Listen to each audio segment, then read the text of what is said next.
Muy buenos días, amigos televidentes. Le damos la bienvenida a su espacio de entrevistas de Enfoque. Es un placer enorme el que usted nos acompañe en este jueves 8 de agosto y quiero comentarles que me encuentro muy bien acompañada de la exdiputada del FMLN, Anabel Belloso, y con quien estaremos abordando sobre la nueva militancia del partido, proyectos y demás aspectos importantes. Así que a la invitada de este día le damos desde ya la más cordial de las bienvenidas y, como siempre, un placer enorme poder compartir con usted. Gracias, muy buenos días. Siempre es un placer poder compartir con la población sobre los diferentes temas a través de Enfoque, así que ya en la mejor de las disposiciones para poder conversar. Claro que sí, damos inicio con nuestra entrevista. Tras los resultados electorales de 2024, la militancia del partido eligió a sus nuevos liderazgos. Queremos conocer cómo ha estado este proceso. Bueno, coincidentemente con el año 2024, donde pues recién salíamos de un proceso electoral a nivel nacional, al partido le correspondía justamente a su militancia, a nuestra militancia, elegir a la dirección de partido a todo nivel, a nivel nacional, a nivel departamental, municipal y pues ahora distrital también, según la conformación actualmente de nuestros territorios. Por lo tanto, esta fiesta, digamos, para nosotros de democracia interna se celebró el pasado 14 de julio en los diferentes ahora distritos en el país, donde nuestra militancia, hay que decir que nuestro padrón es un poco más arriba de los 16,000 afiliados y afiliadas, pues tuvo una participación a diferente nivel, dependiendo, ¿verdad?, en cada departamento una participación, sin embargo, con mucha motivación.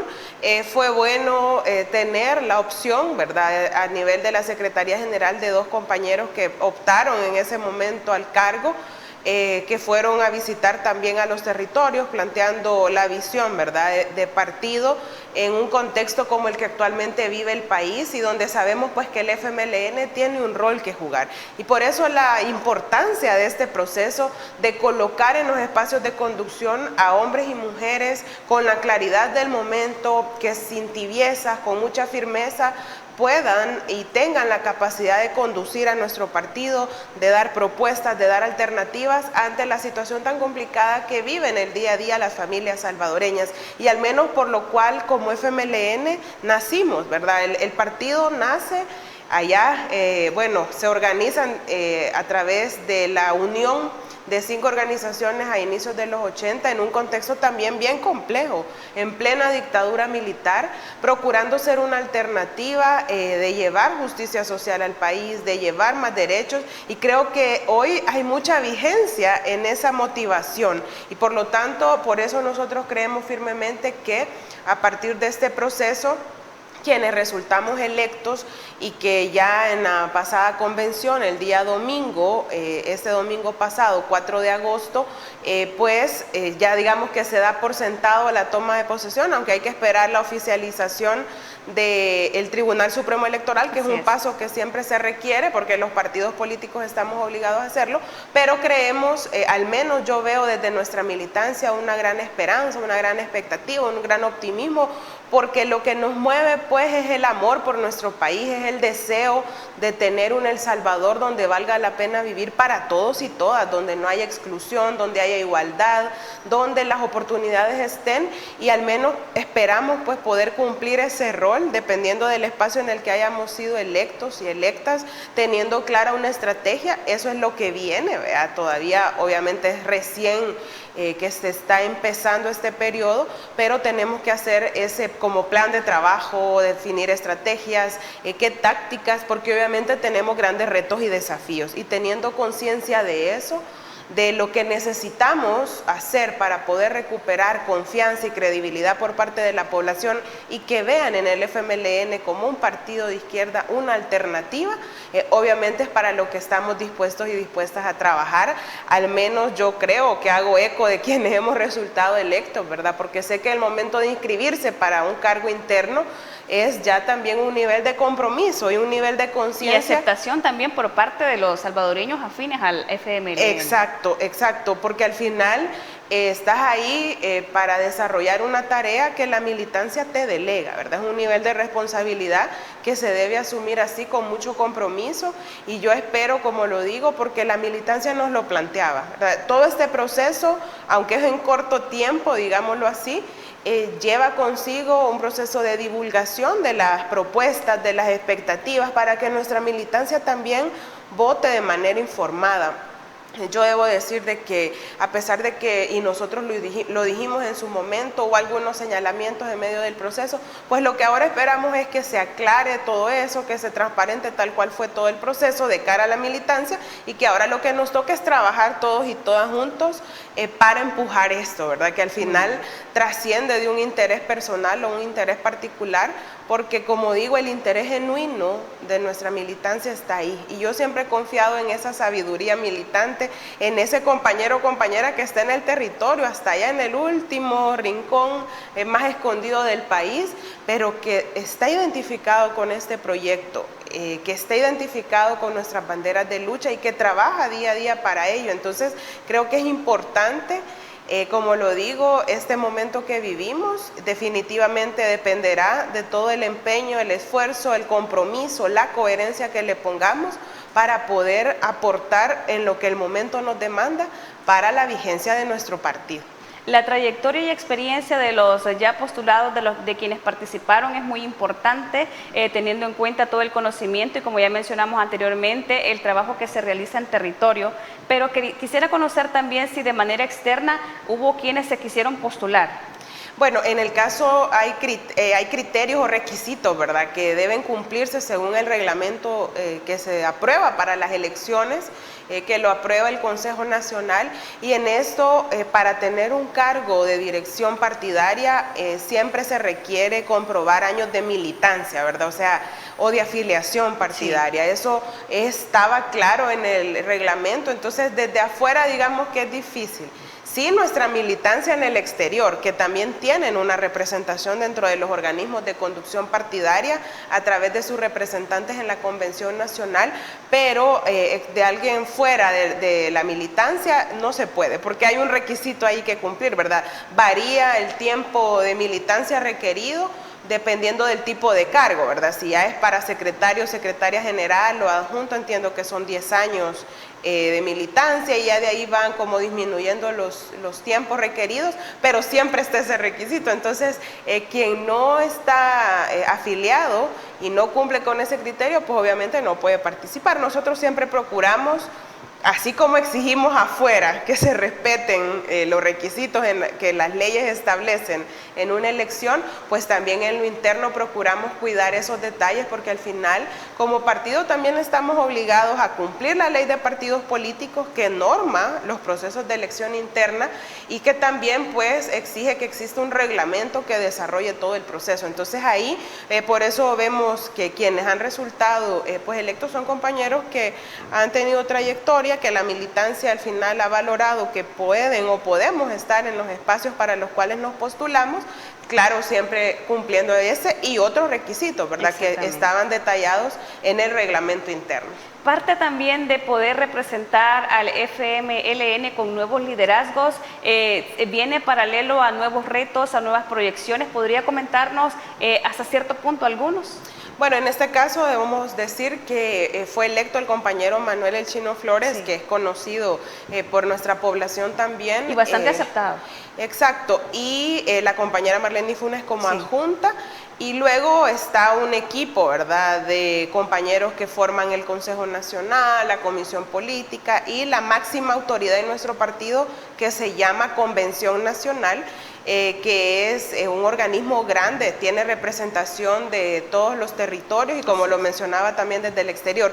¿Qué creemos, al menos para este periodo, como yo decía, que requiere ir al encuentro de la población, ganar nuevamente confianza y credibilidad en aquellas personas que por X o Y motivo, que obviamente nosotros ya hemos hecho muchas valoraciones, muchos análisis, tenemos conclusiones y lecciones aprendidas, sí, incluso del recién proceso electoral del pasado febrero y marzo.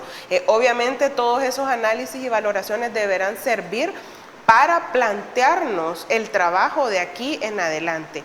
y eso definitivamente será ir al territorio nuevamente. De nuestra militancia hay mucha exigencia por tener autoridades o una dirección que esté permanentemente en el territorio, que obviamente no esté encerrada, ¿verdad?, en una oficina, sino que vaya con la militancia a hacer esa labor en las comunidades, en las colonias, en los barrios, que por naturaleza, usualmente, ¿verdad?, el militante del FMLN coincide también en otros espacios, o está organizado en una DESCO, en una junta de agua, o está en una organización de mujeres, en una organización ambientalista. Entonces, desde ahí también militar desde los valores y principios del partido, que te vean que actúas de forma coherente, porque eso le va sumando. Entonces, el contacto con el territorio creo que es importante, como ya mencionaba, estos otros ámbitos de organización, cómo trabajar de forma coordinada con las diferentes expresiones organizadas en nuestro país, en un contexto donde para ellas nuestro reconocimiento, porque hemos visto cómo organizaciones se han mantenido en resistencia, denunciando injusticias, exigiendo sus derechos, a pesar de todo este ambiente de persecución, de discurso de odio que viene desde el gobierno actual y que se repite muchas veces con tal de restar credibilidad a esas demandas que son justas. Entonces, ¿cómo también acompañas esas demandas sin sustituir, ¿verdad? Cada espacio cumple un rol, nosotros como partido político tenemos uno, pero no puede ser ajeno o ignorar esa realidad. Entonces, tenemos que sumarnos también a ese activismo permanente de trabajo por más derechos y de denuncia ante tanta injusticia y violación de los mismos derechos humanos. Claro, con alternativas y propuestas. Yo creo que algo en lo que el FMLN siempre ha procurado ser muy cuidadoso es, sí, denunciamos, señalamos lo que hay que señalar, pero también tenemos propuestas, tenemos alternativas, porque es lo que la gente espera, ¿verdad? Y es lo que nosotros vamos a procurar hacer en esto. Y algo rápido que no quiero olvidar, porque hoy es una trinchera de lucha, como decimos nosotros, o también otro ámbito de mucho trabajo, es las comunicaciones, y especialmente también a través de las redes. Sabemos que hoy la gente se informa mucho más por esa vía, y por lo tanto tenemos nosotros que ser capaces de comunicar nuestro proyecto, nuestro programa, nuestras propuestas a través de esos mecanismos, ¿verdad? O de las redes o de los medios digitales, que sabemos que hoy por hoy pues son los que más se utilizan para vencer también la desinformación, y por eso valoramos mucho estos espacios, porque nos permiten también llevar nuestra voz, nuestro mensaje a la población cuando sabemos que en las redes circula tanta desinformación. Así es, precisamente nos vamos a nuestra primera pausa comercial. Vamos a retornar con el tema de cómo están trabajando desde los consejos municipales y cómo se suman también parte de este trabajo a la nueva dirigencia, por supuesto la participación de la exdiputada acá dentro del partido. No nos cambie, no sin antes, amigos televidentes, recordarles a usted que si necesita recibir medicamentos hasta la puerta de su casa, nada más debe llamar o escribir al número de teléfono 2609-9000, y Farmacias La Buena le lleva las medicinas que usted necesita, por supuesto, hasta la puerta de su hogar. No nos cambie, ya retornamos con más de Enfoque.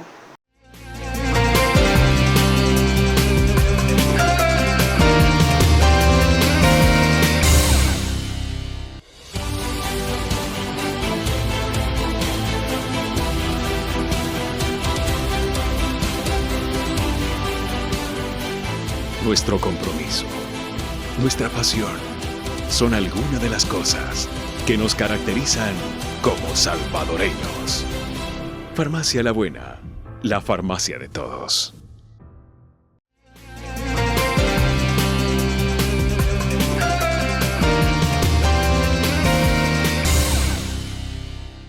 Ya estamos de regreso, muchísimas gracias a usted por continuar con nosotros y por supuesto buen provecho si disfruta su bendecido desayuno a esta hora de la mañana. Me acompaña este día la exdiputada del FMLN, Anabel Belloso, con quien estamos abordando el tema de la nueva dirigencia del Frente, y precisamente sabemos a través de diferentes medios de comunicación, a través de las elecciones, que si bien el FMLN no tiene presencia en la Asamblea Legislativa, está jugando un papel fundamental dentro de los consejos municipales, y sumado a esto es el trabajo que deben hacer en conjunto con parte de la nueva dirigencia.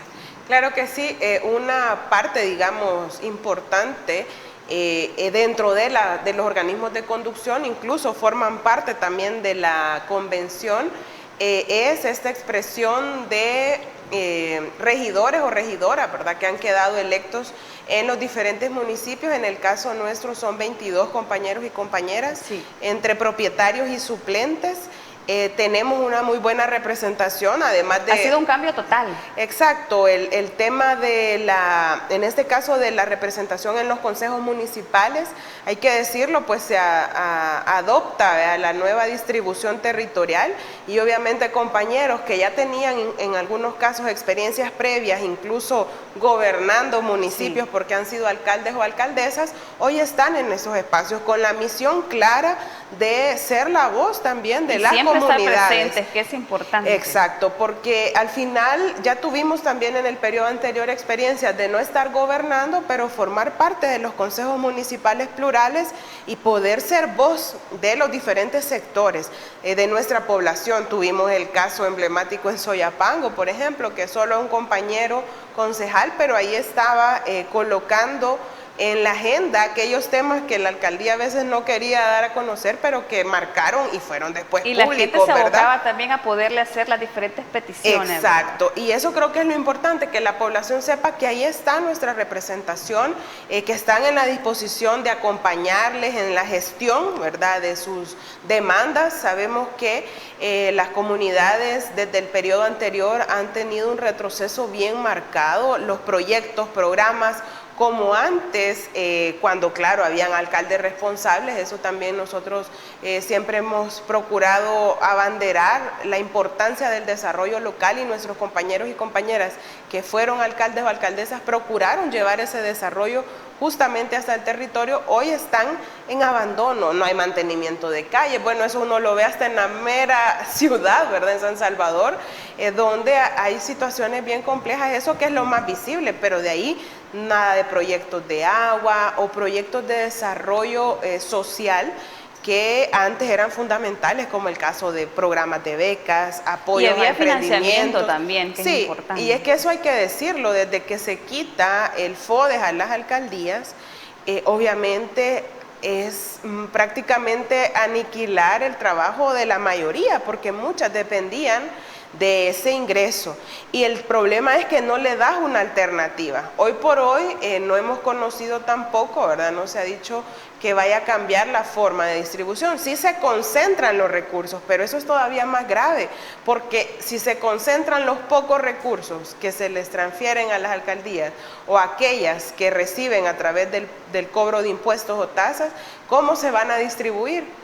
¿Cómo van a quedar ahí los programas o proyectos? ¿Quién va a exigir si puede hacer que esos consejos municipales no son representativos? Que es algo que nosotros también señalamos cuando se eliminaron los municipios, porque obviamente hay consejos incluso más pequeños de lo que antes existían, porque se redujo en 2 los que son más grandes, o sea, ya solo son 16, antes eran 18 concejales, y eso resta representatividad.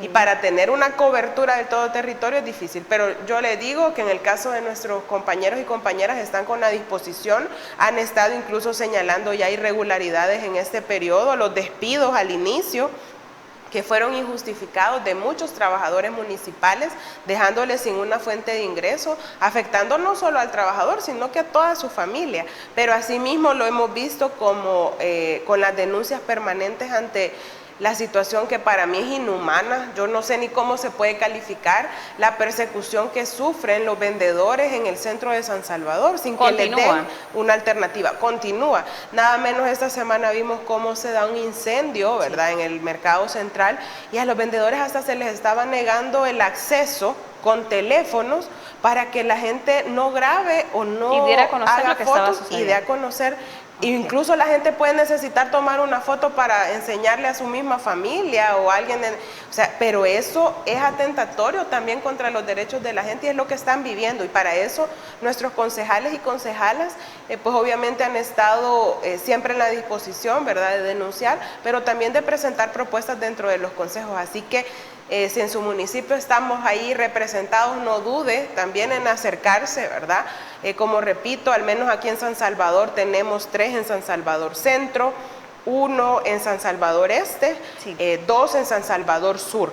Y luego en San Vicente tenemos 2 y 2, en San Vicente Norte, San Vicente Sur, en Santa Ana Oeste también tenemos un representante, y yo sé que se me van a escapar, vea, algunos, pero ahí estamos, y lo importante es, bueno, en Chalate Sur también tenemos compañeros concejales, y es importante pues que la gente sepa para que también pueda acercarse a ellos para que sean gestores dentro de estos de gobiernos locales, que sabemos que hoy por hoy pues al menos no están cumpliendo la función como debería hacerse. Muy bien, ya que mencionamos la parte de los trabajadores despedidos injustificadamente, podemos retomar este tema. ¿Cómo está la situación? ¿Se han abocado a ustedes? ¿Continúa la situación? ¿El Ministerio de Trabajo ha podido intervenir? ¿Ha parado esta situación? ¿O qué tiene usted conocimiento acerca de eso? Bueno, sabemos que de manera específica en los consejos municipales usualmente esto se da en la transición, sí, con esa excusa, ¿verdad? Y digo excusa porque la ley es clara en los casos donde se justifica que sea, por ejemplo, una plaza de confianza y que ya no le puede dar continuidad. Exacto. Pero vemos casos de personas que no han estado ejerciendo un cargo o no han estado en una plaza de ese nivel y aún así han sido despedidas. Al momento creo que por esa vía, digamos, municipal, no he escuchado yo más casos. Hay algunos que porque por ejemplo conozco de Ciudad Delgado, de Cuscatancingo, del mismo Soyapango, que sufrieron este tipo de despidos y están siguiendo los procesos ante las instancias correspondientes, que ya sabemos que lastimosamente hoy responden también a la agenda del gobierno y no velan por los derechos del trabajador. Sin embargo, hay que agotar las instancias porque así se deja en evidencia, ¿verdad?, que las instituciones al final no están cumpliendo con su papel. Pero hablando de despidos, yo creo que sí es importante decir, porque lo hemos condenado, cómo han continuado los despidos a nivel general en el ámbito público, y ya en no las se ha dado instituciones. seguimiento de este tema. Si vemos en redes sociales, pues ha sido un poco apaciguado. Exacto, exacto, porque como el gobierno mueve su maquinaria para ocultar esos temas que le dañan esa imagen, que está fuera de la realidad, que quiere seguir vendiendo, ¿verdad?, de que todo está perfecto acá, cuando sabemos que son miles de salvadoreños y salvadoreñas que han quedado sin empleo. Recordemos hace algunos meses el tema, bueno, pocos días realmente, no sé, no me recuerdo la fecha exacta, pero el caso de los 300 despidos en el Ministerio de Cultura. Y hay que decir que asusta un poco porque cuando se anuncia que hay posibles acuerdos ya preliminares con el Fondo Monetario en esta semana, lo que se dice ahí que parte de los acuerdos implica, y es que además eso ya lo sabemos porque es la receta que el fondo da en todos lados, es el tema de disminuir el gasto en salario, pero eso en otras palabras es despidos, pero es contradictorio porque por un lado ves despidos injustificados, quizás de gente que sí realmente cumplía una función, tenía el perfil para estar en esos cargos, pero por otros lados ves contrataciones que no se transparentan, que son onerosas, ¿verdad?, que representan... Es un tema también que vamos a abordar más adelante. Exacto. Queremos conocer su postura acerca de las plazas dentro de la Asamblea Legislativa, que también es un tema bastante delicado y que qué bien tener expertos en el tema para que puedan opinar. Exacto, porque por un lado estás despidiendo, pero por el otro las contrataciones siguen, y contrataciones no de plazas de bajos salarios, sino que de salarios muy altos. Entonces ahí hay una grave contradicción, pero obviamente es la incoherencia de quienes ahora gobiernan, ¿verdad? Este gobierno inconstitucional, pero como digo, cuando vemos esa noticia alarma porque definitivamente es una señal de que los despidos van a continuar. Y además se le agrega otro elemento, porque yo lo quería señalar, yo lo publiqué incluso en mis redes, en el sentido de que también se anuncia recortes en gasto social. ¿Y qué es el gasto social o cómo lo ven estos organismos, como en el caso del fondo? El tema de subsidios, el tema de programas sociales, que de por sí ya han venido sufriendo disminuciones.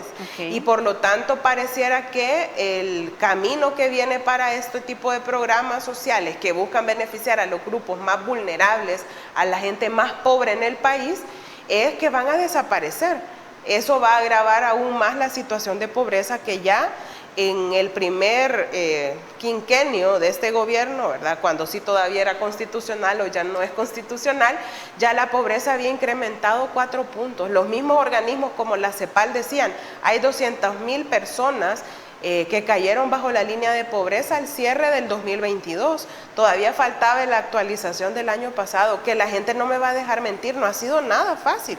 La comida sigue carísima, en fin, una serie de cosas que son la realidad, pero a la par de eso sigue esa política inhumana de seguir despidiendo gente sin generar alternativas reales de empleo en el país, que obviamente deben venir a través de la inversión, de la generación de empleo, pero no ves por ningún lado que eso esté sucediendo. Entonces es muy crítico y yo no descarto que además de las instituciones del gobierno central, obviamente en las municipalidades continúe ese tipo de prácticas que, aunque ha sido muy denunciado, lastimosamente no hay respuesta a favor de los trabajadores y trabajadoras. En este contexto también tenemos una situación que en redes sociales se está divulgando muchísimo y es la desaparición de diversas organizaciones sindicales, pero este tema lo vamos a abordar después de la pausa comercial. A nuestros amigos televidentes le pedimos que no nos cambien, no sin antes recordarles nuevamente que si necesita recibir medicamentos hasta la puerta de su casa, nada más debe llamar o escribir al número de teléfono 2609-9000 y Farmacias La Buena le lleva las medicinas que usted necesita, por supuesto, hasta la puerta de su hogar.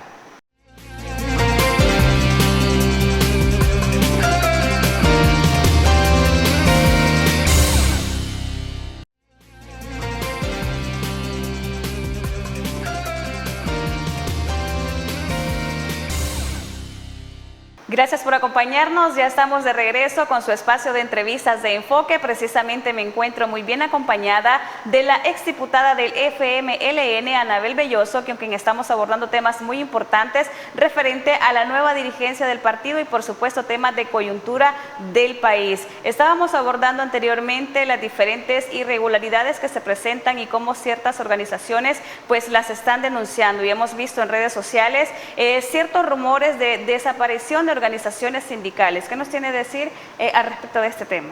Bueno, yo debo decir que una de las prácticas que se inició a través del periodo de este gobierno en el 2019 es el bloqueo a diferentes organizaciones sociales, sindicales, de diferentes formas, ¿verdad? A través de diferentes mecanismos, que para nosotros es persecución política, y en esto hay que decirlo, la negativa a entregar credenciales, aun cuando las organizaciones presentaban todos los requisitos ante el Ministerio de Gobernación, pues hubo en muchos casos denuncias o de sindicatos que les ponían trabas y que les daban las credenciales ya casi a los 4 o 2 meses antes de que les tocara volver a iniciar el proceso.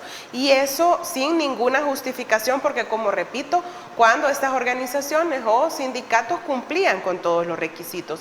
Hay que recordar también que hubo una aprobación en el periodo anterior legislativo, donde también hubo una actualización, según ellos, vea, con ese nombre lo denominan, pero al final lo que hicieron fue subir tarifas en el caso de específico para las organizaciones, donde el tema de, por ejemplo, legalización de estatutos y otras cosas más que son como prácticas, digamos, recurrentes y necesarias en estas organizaciones, pues su tarifa subió de manera exponencial. Esa es otra forma también de bloquear, porque si no tiene la capacidad la organización de pagar lo que hoy se requiere para tener ese trámite hecho, obviamente no lo van a poder hacer.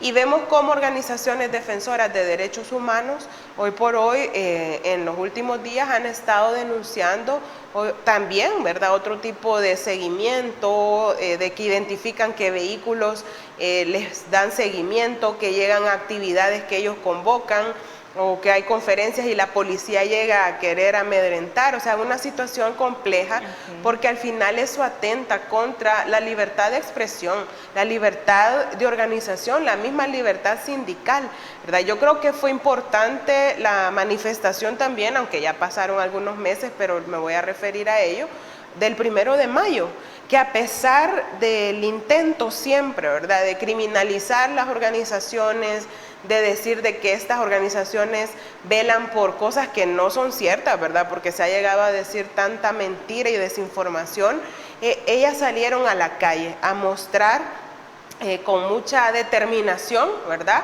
esa resistencia y denunciando todos los retrocesos que hay en materia laboral y que obviamente no ha habido mejorías. O sea, ¿qué ha habido en estos últimos años en torno a más derechos para los trabajadores y las trabajadoras, por ejemplo, hablando específicamente de los sindicatos? Y en esto hay que decir que al final, como lo mencioné hace un momento, se vuelve una forma de persecución y las organizaciones sociales, las organizaciones sindicales no han estado exentas. Al final no solo somos los partidos políticos los que sufrimos ese tipo de persecución, sino que hoy por hoy se ve todavía más, ¿verdad?, con casos específicos de capturas arbitrarias como líderes, ¿verdad?, comunitarios, como el caso de Santa Marta. Lo vimos con líderes de la Hacienda La Labor de allá de Aguachapán, que por defender el agua fueron a parar a la cárcel. Pudiéramos hacer una lista, y yo creo que acá lo importante es decir que ya no solamente lo sabemos a nivel nacional, sino que esto nos ha colocado en diferentes momentos ante la mirada de la comunidad internacional, porque se vuelve una violación de derechos, un retroceso grave en un país al que no le ha sido fácil alcanzar derechos para poder expresarte libremente, y que hoy estén amenazados es bien complicado, porque aunque ellos quieran disfrazar de que no, que aquí no se persigue, que aquí no hay ese tipo de bloqueo o en este caso de mordazas, las hay, y hay casos, para poner de ejemplos, en una gran cantidad, donde nadie está exento, hasta la misma prensa, ¿verdad?, la misma labor periodística en diferentes momentos ha sido víctima de este tipo de acoso. Muy bien, retomando siempre el tema que mencionamos en el bloque anterior sobre las plazas en la Asamblea Legislativa, muchas de las personas y organizaciones y a través de diversos medios informativos los han calificado como por falta de transparencia e injusticia también. Y es que definitivamente es. Además, se puede también considerar un acto de corrupción cuando uno no transparenta.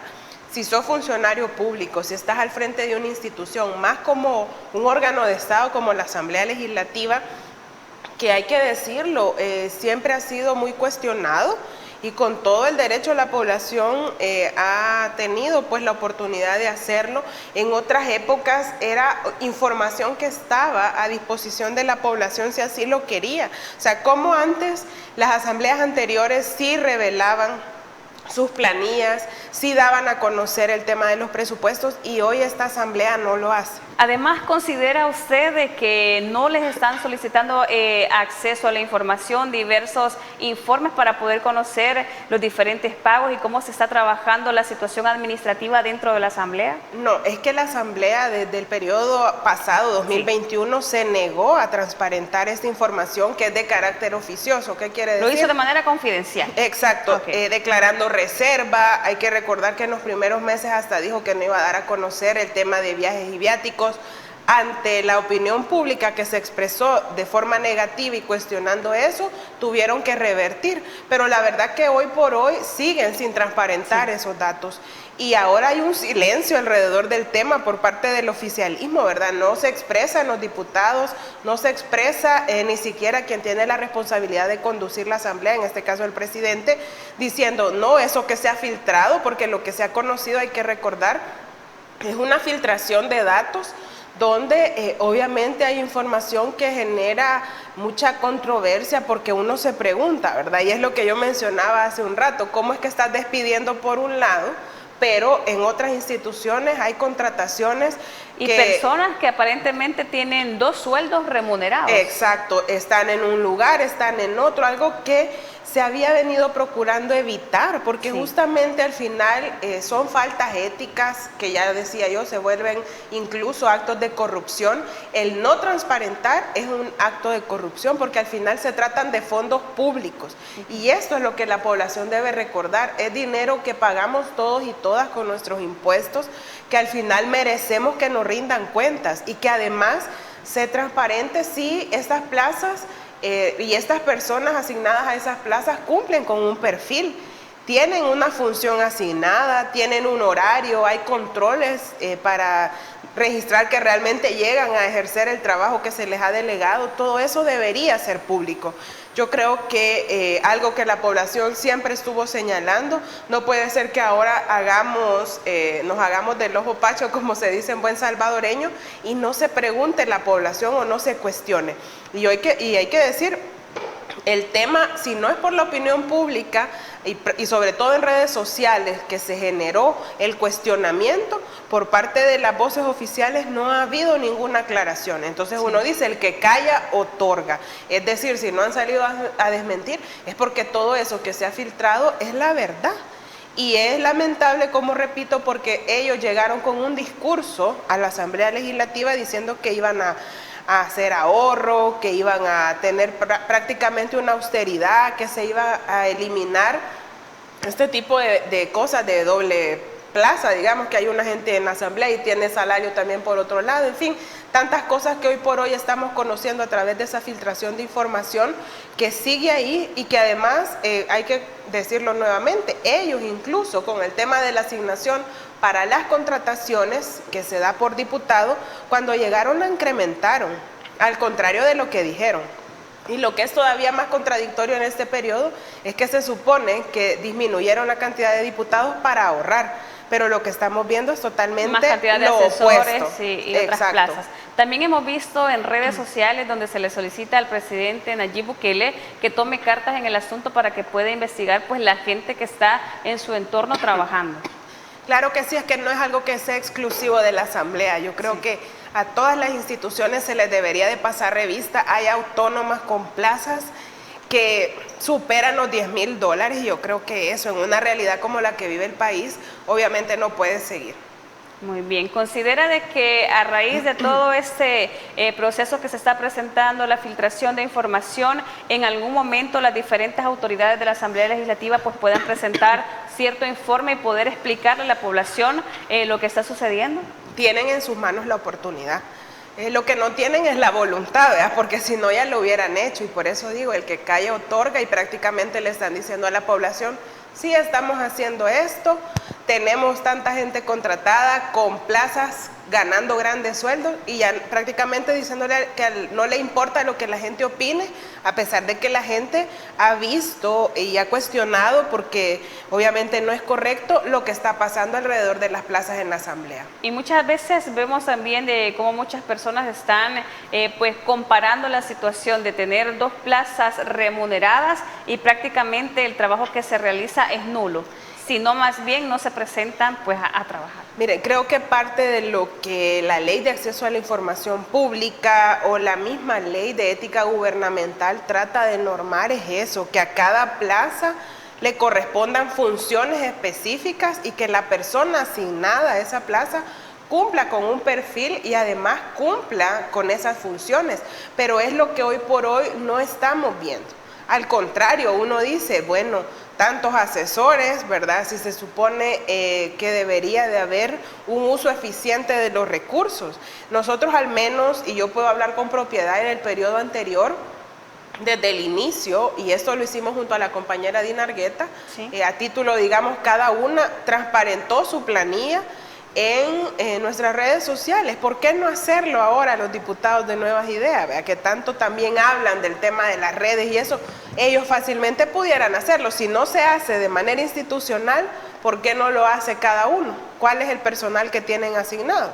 Pero ya sabemos que no los dejan, ¿verdad? Porque siempre actúan de manera vertical en ese partido y la asamblea no es la excepción, y obviamente obedecen al pie de la letra lo que les dicen. Entonces acá debería de haber, si realmente ellos tuvieran un compromiso con la transparencia, una publicación de carácter oficioso por parte de la asamblea, de su misma, ni siquiera porque alguien se lo vaya a requerir, porque ese es otro camino, ¿verdad? Que algún ciudadano o ciudadana diga, yo quiero conocer cuál es la planilla, llega a la oficina de acceso a la información de la Asamblea Legislativa y le tendrían que dar la información. Así era antes, pero hoy la gente llega a pedir información no solo a la Asamblea, sino que a diferentes instituciones, y lo que le responden es que esa es información de carácter reservado, o que esa información no tienen por qué darla porque puede atentar contra temas de seguridad, una serie de excusas, porque no son justificaciones, son excusas. Por lo tanto, no hay excusa,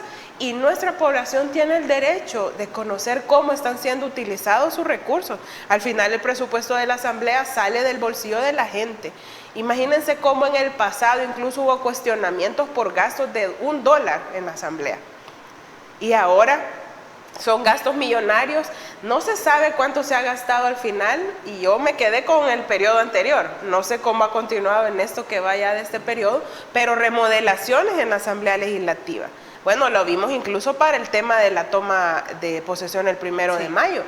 Cambios, digamos, cosméticos se puede decir, pero ¿cuánto le ha costado al pueblo eso? No le dicen a la gente. Entonces, la transparencia es eso, y como repito, quien no es transparente es porque oculta algo, no quiere que la gente sepa. Entonces, eso se denomina corrupción, y es una señal más del tipo de gobierno que tenemos. Muy bien, importante información sin duda a tomar en cuenta. De esa manera nos vamos a pausa comercial. A nuestros amigos televidentes les pedimos que no nos cambie, porque ya retornamos para finalizar este espacio de entrevistas de Enfoque.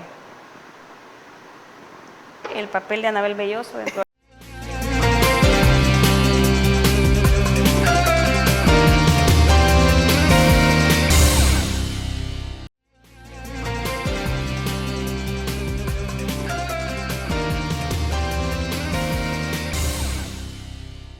Gracias por acompañarnos. Hemos llegado al final de este espacio de entrevistas de Enfoque. Esta mañana nos acompañó la licenciada Anabel Belloso, exdiputada del FMLN, y de quien queremos conocer además cuál es el papel que juega dentro del partido. Bueno, en esta ocasión agradezco a nuestras compañeras militantes porque me postulé para conducir la Secretaría Nacional de la Mujer del FMLN, y ahí fui electa junto a una compañera de Chalatenango, sí, Miriam López, que era mi compañera de fórmula, pero tenemos un colectivo que también formará parte de la Secretaría, y que obviamente tenemos una labor por trabajar y dar cumplimiento a nuestra política de igualdad de género. El partido tiene una política que fue recientemente actualizada por la Secretaría anterior, y por lo tanto hoy una de nuestras primeras tareas, digamos, será tratar de socializar lo más que se pueda con nuestra militancia, y especialmente con nuestras mujeres, ¿verdad?, militantes, que conozcan que tenemos esa herramienta, y que obviamente debe de ser un eje transversal de trabajo para el FMLN. Siempre hemos trabajado y luchado por la igualdad, ¿verdad?, por más derechos para nosotras las mujeres, por erradicar esas prácticas de discriminación que generan brechas de desigualdad, y obviamente primero debemos hacer una labor interna.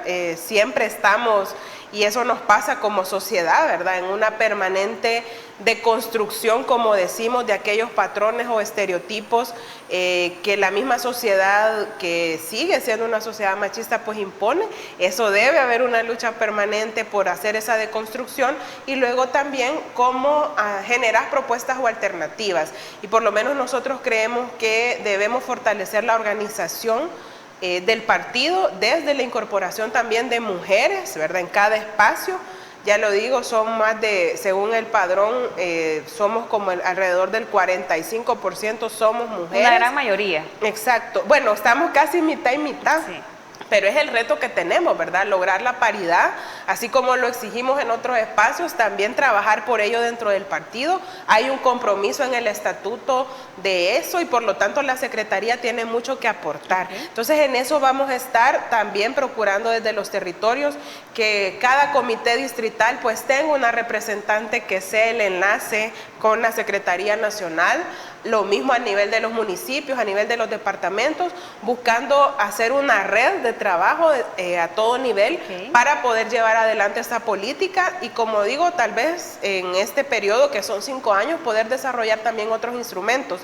Tenemos a la puerta la aprobación, que ya quedó también elaborado, solo que hay que hacer una revisión y actualización de un protocolo de atención a víctimas de violencia. Importante. Es importantísimo y a mí me llena de mucho orgullo porque quienes nos han antecedido en estos espacios pues han sido compañeras con mucho compromiso, que si logramos aprobar ese documento a nivel de los organismos de dirección, obviamente seríamos el primer partido en contar con un protocolo de este tipo, que ayuda a nuestras militantes, pero que también nos da herramientas para poder ayudar a mujeres víctimas de violencia en el territorio, que a veces por miedo, por desinformación, no conocen la ruta de denuncia, y es lo que este protocolo obviamente busca también dar. Entonces, estamos muy contentas, con mucha expectativa también de poder aportar desde esta Secretaría, de hacer equipo y contribuir a lo que el partido hoy por hoy necesita, ¿verdad? Excelente. Como lo hemos dicho, con la claridad del momento tan complejo que vivimos, con un gobierno inconstitucional que viola derechos, que ahí también van los derechos de las mujeres, que hoy por hoy también están con grave retroceso, y por lo tanto hay mucho que hacer. Muy y yo bien. Creo que lo importante es la disposición que encontramos en nuestra militancia, en estos organismos de dirección que hoy por hoy nos toca asumir, y esperamos pues estar a la altura del momento. De ser aprobado, pues estaremos al pendiente del desarrollo de cada una de las actividades e iniciativas que la exdiputada Anabel Belloso pueda presentar y compartir con la población salvadoreña, y quiero agradecer de antemano el hecho de compartir con nosotros en este espacio y poder dar a conocer cómo está funcionando la nueva dirigencia del FMLN. No, al contrario, lo decía, para nosotros es valioso tener la oportunidad de dirigirnos a la población a través de espacios como Enfoque, y cuando ustedes lo consideren pues oportuno y necesario, con el mayor de los gustos me van a tener acá compartiendo sobre estos temas de partido y también pues sobre la realidad nacional, que siempre es importante estar haciendo análisis y valoración. Así es, muchísimas gracias, y también a usted, amigo televidente, le decimos que le esperamos en una próxima emisión de Enfoque, y por supuesto le deseo un feliz y bendecido día.